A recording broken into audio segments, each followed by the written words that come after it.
السلام علیکم. آج کی قانون دان میں حسن لطیف اور ہمارے ساتھ قانون دان موجود ہیں سر احمد بلال صوفی صاحب. السلام علیکم سر. وعلیکم السلام. Sir please tell us about your family background. جی my family background is that I am from doctors family. میرے دونوں پیرنٹس جو فوت ہو گئے دونوں ڈاکٹرس تھے.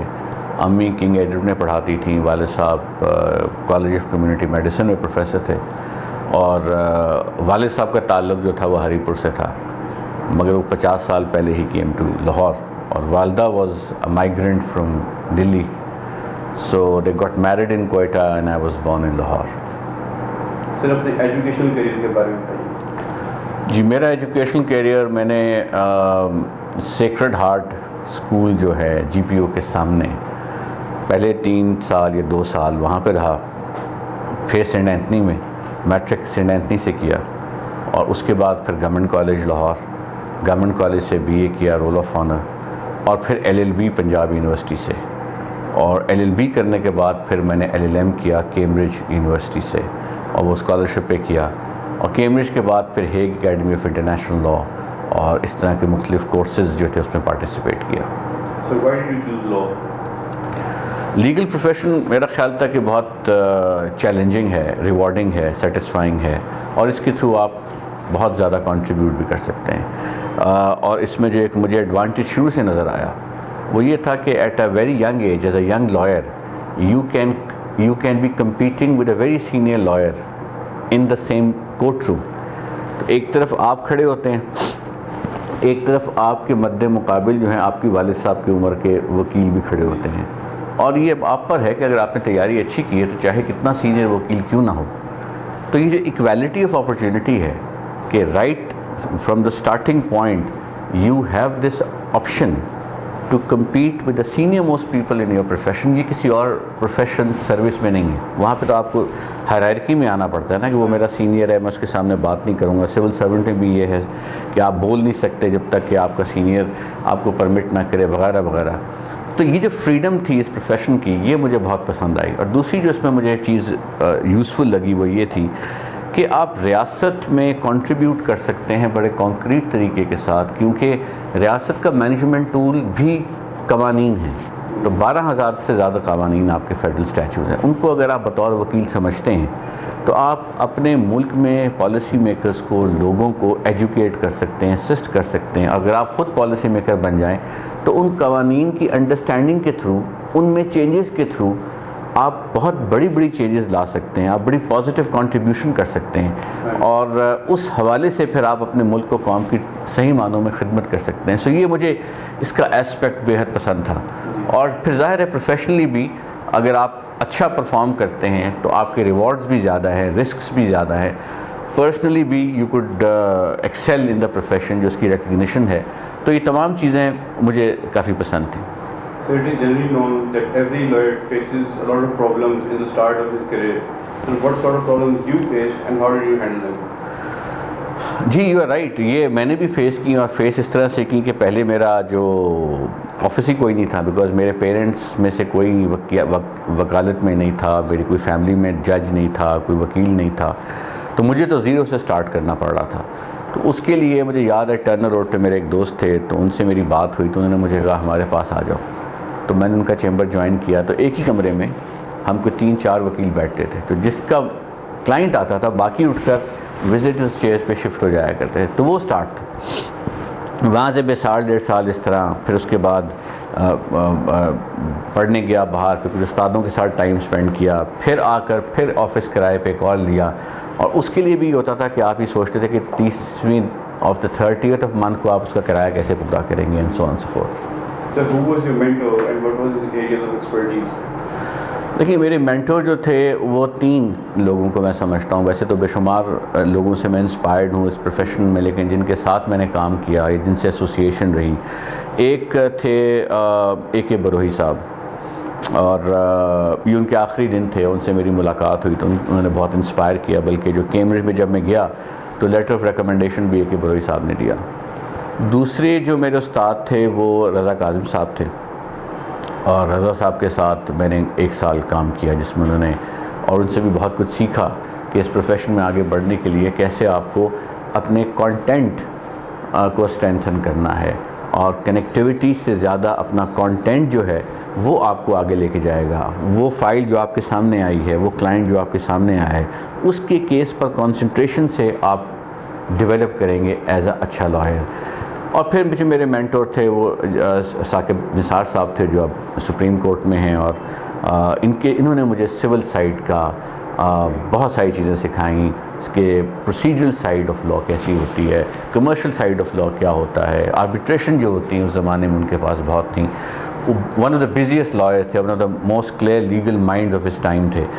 تو اب بھی ہیں بطور ان ہس کیپیسٹی ایز اے جج, لیکن بطور وکیل ان کا بہت زیادہ فالوئنگ تھی. تو ان کے ساتھ ساتھ میں ہوا کرتا تھا, اور وہ میں نے بہت کچھ لرن کیا اس پروسیس میں.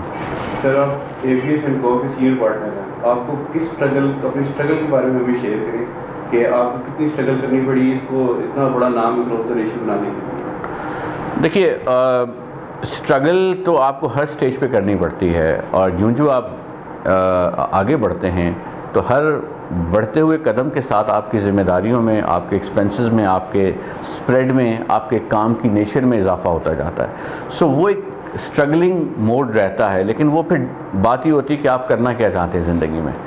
اگر آپ یہ چیز پٹ اکراس کرنا چاہتے ہیں کہ ایک سکسیس سٹوری کے طور پہ ایک کنٹریبیوٹ کرنا چاہتے ہیں, اب آپ کی کنٹریبیوشن کی اپروچ یہ ہے کہ جو لوگ آپ کے ساتھ ہیں وہ گرو کریں.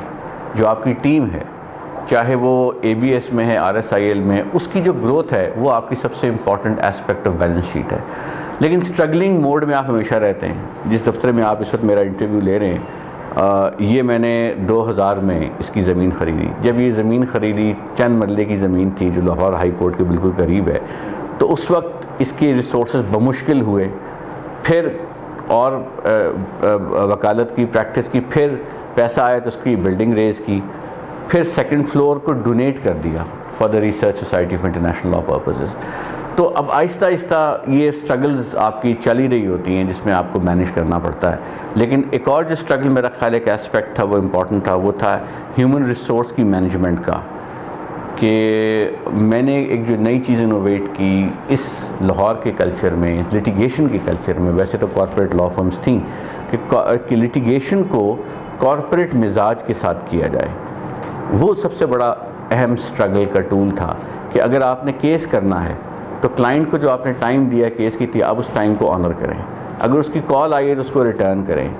جو آپ فیس بجائے اس کی منشی اس کو پرچیز کرے, آپ کی انوائس فارملی ایشو ہو, آپ کا سیپریٹ اکاؤنٹ سیکشن ہو.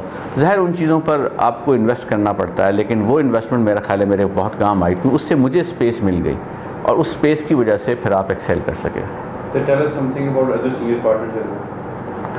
جی, میری لا فرم میں اس وقت کئی سینئر پارٹنرز ہیں, اور کوئی سول سائڈ میں ایکسیل کر رہا ہے, کوئی کمرشل سائڈ میں ایکسیل کر رہا ہے, کوئی کانٹریکچل اور ٹرانزیکشنل ورک میں ایکسیل کر رہا ہے, کوئی ریگولیٹری ورک میں کام کر رہا ہے, کوئی اسی طرح جوائنٹ وینچرز جو ہیں ان کو ایکسیل کر رہا ہے. سو یہ مختلف پارٹنرز ہیں جو مختلف ایریاز کو سنبھالے ہوئے ہیں, اور ان ایریاز میں وہ ایکسیل کر رہے ہیں. پھر ان کے نیچے ان کی اپنی اپنی ٹیمز ہیں, بیکاز جب تک آپ ڈیلیگیٹ نہیں کریں گے سارا کام آپ خود نہیں کر سکتے. آپ وہ کام کریں جو ایریا آپ کا ریلیٹو انٹرسٹ اور اسٹرینتھ ہو. جو باقی کام ہے وہ آپ اپنے کولیگز کو, پارٹنرز کو پاس آن کریں. سو یہی میرا اپروچ رہی ہے. So you also the founding president of RSIL. So what is the role of the society? دیکھیے, research society of international law میرا پیشن تھا. یہ انٹرنیشنل لا کا سبجیکٹ بھی میرا پیشن ہے, اور وہ پیشن اس لیے ہے کیونکہ کیمبرج میں جب میں تھا تو میرا اس میں انٹرسٹ ڈیولپ ہوا, اور پھر میں نے وہاں دیکھا کہ پاکستان کے حوالے سے انٹرنیشنل لا میں کوئی کنٹریبیوشن نہیں ہوئی, کسی نے کوئی کام نہیں کیا ہوا. تو پھر میں نے سوچا جب میں پاکستان واپس جاؤں گا تو میں اس میں کام کروں گا, اور میں نے کچھ سجیشنز وغیرہ بھی نہیں, گورنمنٹ کو اس وقت کسی نے نہیں سنی.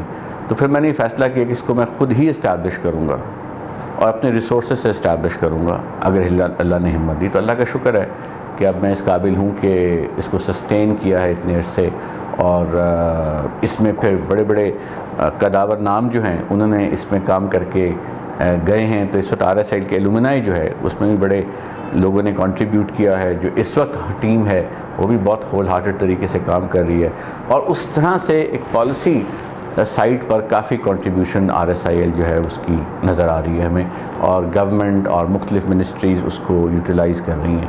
تو میں سمجھتا ہوں کہ وکالت کے علاوہ جو یہ کنٹریبیوشن ہے انٹرنیشنل لا کی, یہ بہت اہم رہی ہے. So how was your experience as a federal minister of law and justice, parliamentary affairs and human rights?